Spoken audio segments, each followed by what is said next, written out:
Maths Week 14. First, check you have found and read these downloadable lesson notes shown here and found in Week 14. In this video, we're going to focus on units of measurement and we're going to look at the first worked example shown in your notes. All the examples here show you how to work with different types of units of measurement and changing between those units of measurement too. So, looking at the first one, the question says, at the magic show, the children each have a 250 millilitre cup of water. There are 14 children. How many litres of water are needed?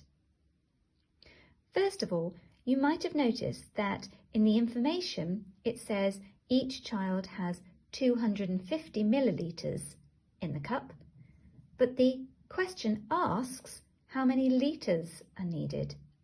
So straight away we know we're going to have to change between millilitres and litres to get our answer. So let's have a look at our workings out. So here I've just made a note of the information we're given. Again, a cup holds 250 millilitres of water. There are 14 children, so if each child has a cup, we have 14 lots of 250 millilitres. And we need to know how many litres of water that is in total. Again, because I'm told how many millilitres there are, but I'm asked how many litres that will be, I need to remind myself, because I'm going to have to change from one to the other, that 1,000 millilitres is equal to 1 litre. So let's bear that in mind, and let's now work out if we have 14 lots of 250 millilitres, how many millilitres, first of all, will that be?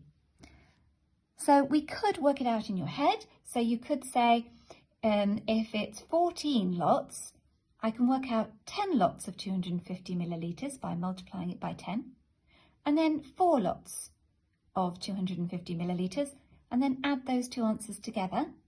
Or I could calculate in a multiplication sum, so 250 times 14, so 14 lots of 250, 0 times 4 is 0, 5 times 4 is 20, the 2's under there waiting in the next column, 2 times 4 is 8, add the 2 is 10. Now I've used the 4, and I'm going to multiply by the tens column, so I need a 0 first of all. 0 times 1 is 0, 5 times 1 is 5, 2 times 1 is 2, and now I have to add my two answers together. 0, 0 add 0 is 0, 0 add 5 is 5, and 1 add 2 is 3. 3,500 millilitres. Now, remember that every 1,000 millilitres becomes 1 litre. So how many thousands do I have in 3,500? So I divide that by 1,000, and that's going to give me the answer of 3 thousandths and half a thousand. So in other words, 3.5 litres.